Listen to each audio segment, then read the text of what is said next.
আসসালামু আলাইকুম আমার প্রিয় ফ্যান ফলোয়ার বন্ধুরা, কেমন আছেন? আশা করি ভালোই আছেন।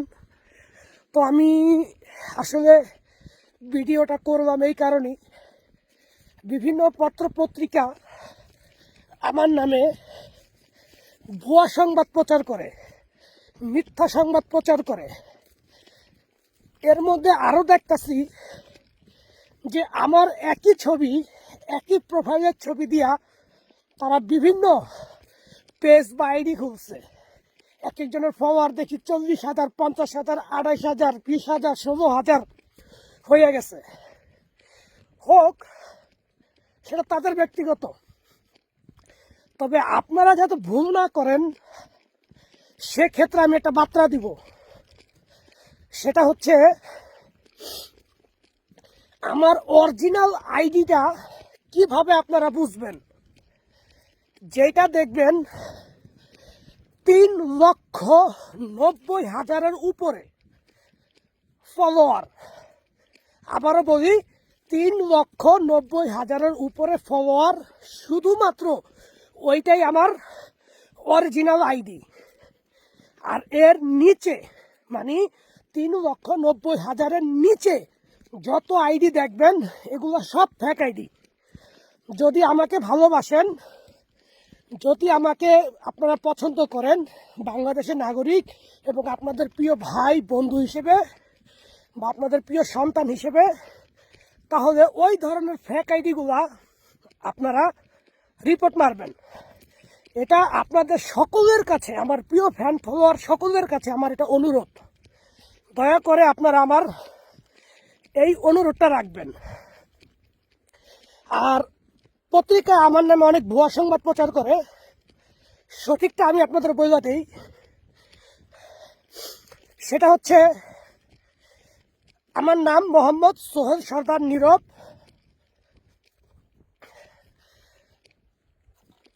আমি ঢাকা 1204 গ্যান্ডারিয়া জুরাইন মুরাদপুরে জন্ম হয়েছে এবং এখানে আমার বাল্যকাল, ওইখানে আমার সমস্ত বন্ধু বান্ধব।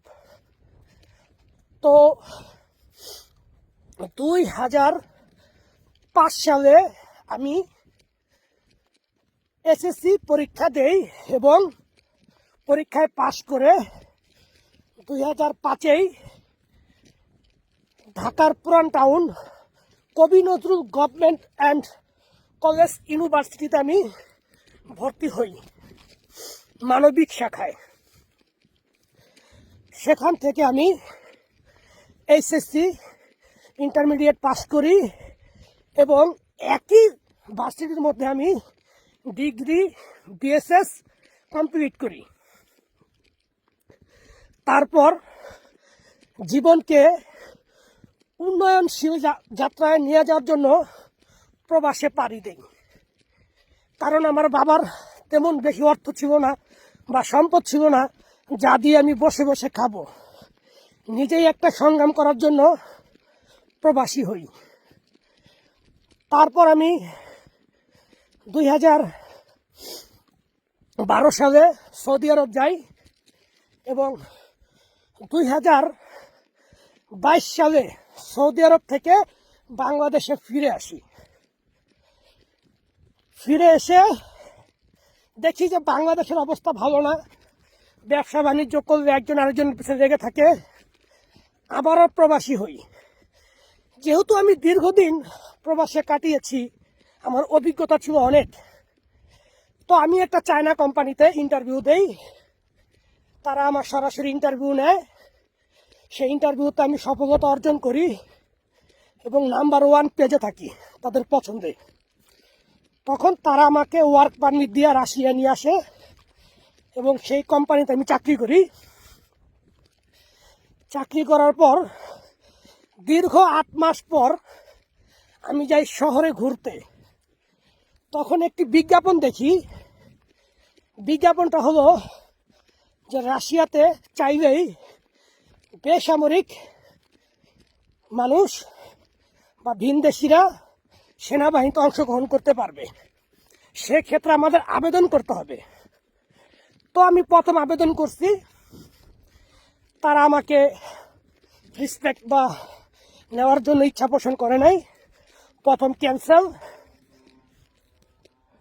দ্বিতীয়বার আবেদন করছি, দ্বিতীয়বারও ক্যান্সেল হয়েছি, তৃতীয়বার আবেদন করেছি, তৃতীয়বারও ক্যান্সেল হয়েছি। ক্যান্সেল হওয়ার একটাই কারণ, আমি রাশিয়ান ভাষা জানি কি না। তাদের ব্যাটালিয়নের মন্ত্রণালয় থেকে এই রিপোর্টটা করে। আমি তো ভাষা জানি না, কি করব? আমি ইংলিশ জানি, আরবি জানি, বাংলা জানি, হিন্দি জানি, উর্দু জানি, রুস্তি ভাষা তো জানি না, তাই কি করব? তখন শেষ চেষ্টা করি, আমি যেখানে থাকতাম সেখান থেকে 10.5 ঘন্টা শুধু বিমান দিয়ে যেতে হয়। জায়গাটার নাম হচ্ছে রোস্টভ অন ডন। সেই মন্ত্রণালয়ে আমি একই লিঙ্কে গিয়ে আবেদন করি, তারা আমাকে অ্যাকসেপ্ট করে। তারপর তারা আমাকে বিমানের টিকিট দেয়, ট্রেনের টিকিট দেয়, 10.5 ঘন্টা আসে মস্কো, মস্কো থেকে 32 ঘন্টা ট্রেনে আসি রোস্টভ, রোস্টভ থেকে 1.5 ঘন্টা গাড়ি চালিয়ে আসি মন্ত্রণালয়। তারা আমাকে মেডিকেল চেক আপ করে, মেডিকেল চেক আপের জন্য তারা 3 দিন সময় নেয়, এবং আমি মেডিকেল চেক আপে যখন উত্তীর্ণ হই তখনই তারা আমাকে প্রস্তাব করে এবং বিভিন্ন নিয়মকানুন সম্পর্কে জানায়। এবং আমার সেনাবাহিনীতে ঢুকলে আমার অবশ্যই সেনাবাহিনীর অনেক কাজ আছে, সেই কাজ করতে হবে। আমি তাদের সমস্ত শর্ত নিজ ইচ্ছায় রাজি হয়েছি। তারপর তারা আমাকে ট্রেনিংয়ে পাঠায়, ট্রেনিংয়ে যাওয়ার পর আমি সাকসেস হই। এরপর আমি ব্যাচ নাম্বার পাই, ব্যাচ নাম্বার পাওয়ার পর আমাকে একটি ব্যাটালিয়নের উপর দেওয়া হয়। আমার ব্যাটালিয়নের নাম হচ্ছে আলগা। এখানে প্রায় 2000 ব্যাটালিয়ন আছে, তার মধ্যে আলগা হচ্ছে একটা ব্যাটালিয়ন। তো আমি সেই ব্যাটালিয়নে আছি বর্তমানে। তো এই আর কি। তো অনেক সংবাদ পত্রিকা বলে যে জোর করে নিয়ে আসে সেনাবাহিনীতে, না, এরকম কাউকে নাই জোর করে নিয়ে আসে। তবে একটা রাস্তা আছে, বাংলাদেশে কিছু অসাধুরা আছে যারা কিনা এই ধরনের 2 নম্বর কাজ করে। তারা বাংলাদেশ থেকে কিছু লোকের এখানে নিয়ে আসা জোর জবরদস্তি করে ক্লিনিং এর কাজ দিবে বইলা তাদেরকে মনে করেন ঢুকায় দেয়। তাদের জন্য খুবই দুঃখজনক, আমি এরকম লোক পাইছি। তবে তারা এখনো জীবিত আছে, আবার অনেকে মারাও গেছে, ওইটা বিষয় না। তবে আমাকে রাশিয়ান সরকার বা গভর্নমেন্ট জোর করে আমাকে দেয় নাই, আমি নিজের ইচ্ছা আসছি। কারণ একটাই, বাঁচতে হলে অর্থের প্রয়োজন, আর অর্থ ইনকাম করতে হলে জীবনে রিস্ক নিতে হয়। সেটাই আমি জীবনে রিস্ক নিচ্ছি। 1 বছর উপর হয়ে গেছে, 1 বছর উপর হয়ে গেছে। আলহামদুলিল্লাহ, আপনাদের দোয়া আমি এখনো সুস্থ সবল আছি এবং সেনাবাহিনী থেকে অনেক মেডেল অর্জন করছি, সেই বিষয়ে পরে ভিডিও দিব। তো আলহামদুলিল্লাহ সব দিক থেকে ভালো আছি। তো এখন আবার কাজে ব্যস্ত হয়ে পড়বো, এখন আপনাদের সাথে আর কথা বলতে পারবো না।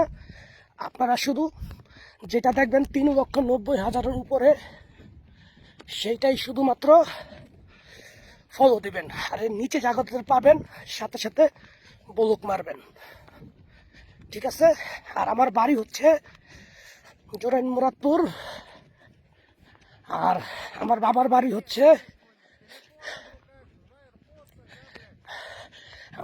বাড়ি হচ্ছে মাদারীপুর শিবচর থানা অন্তর্ভুক্ত। বাস এতটুকুই। আমার বন্ধু যুদ্ধ করে আসলো এই মাত্র। গাবারি Что сказать? ইয়া তে কাক Я душный, это Уголек, мой друг, я из России. Победа будет ও за нами. মাই Дед. কমান্ডার, এ হচ্ছে আমার কমান্ডার। দেখেন, এ হচ্ছে আমার কমান্ডার। সে আমার অত্যাধিক ভালোবাসে। তাদের ভাষা হচ্ছে ইয়া তেবে লুবলু। Я тебя тоже. কমান্ডার Давай аккуратно.